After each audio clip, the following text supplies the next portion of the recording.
Bom, nesse conjunto de ensaios, nós vamos tratar do ensaio de compressão uniaxial, que é um dos ensaios mais utilizados em mecânica aeróstica, porque ele provê informação sobre a resistência à compressão uniaxial da aeróstica, que é um parâmetro fundamental para entender o comportamento da matriz rochosa. E nesses ensaios nós vamos utilizar corpos de prova cilíndricos que já foram extraídos anteriormente, já mostramos esse vídeo como é que faz a extração dos cilindros de rocha. Depois esses cilindros de rocha eles são usinados para poder atender as recomendações da ISRM. Também já mostramos um vídeo anterior sobre essa preparação dessas amostras, tá certo?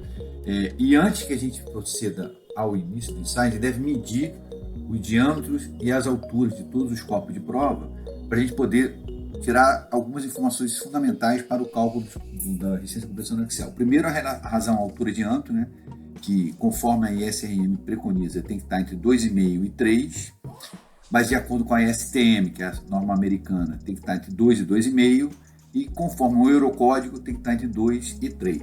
Tá?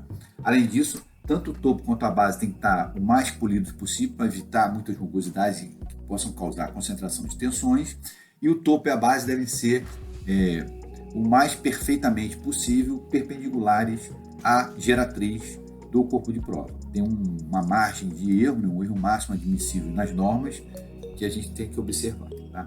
Então, antes do início do ensaio, todos esses diâmetros de todas as amostras são inseridos no software, de tal forma que a gente possa calcular posteriormente a tensão atuante com a força. Né? Feito isso, o corpo de prova ele é posicionado na máquina universal de ensaios e ela é baixada lentamente para tocar aqui no corpo de prova, tá certo? Então, o disco superior da máquina, nesse caso dessa máquina, se desloca até apoiar na superfície da amostra. Isso depende do tipo de máquina. Essa é uma máquina servo-controlada. Existem máquinas que não são servo-controladas, não tem servo-controle.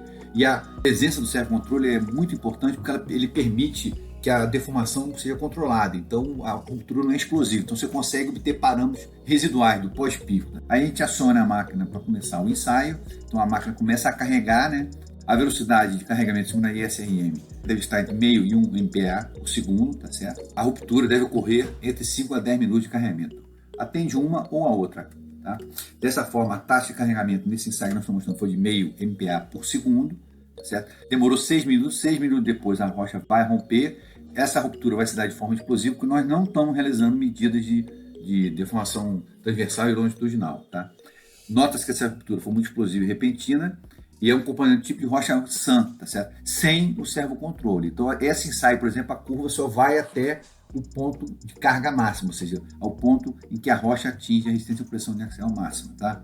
Se durante todo o ensaio os dados de tensão aplicada e deslocamento forem medidos, a gente consegue obter a curva de tensão de deformação do material no pós-pico, tá? Então, tá ali o resultado do ensaio, tá certo? Então, a tensão máxima suportada por essa amostra nesse ensaio foi de 165,69 MPa.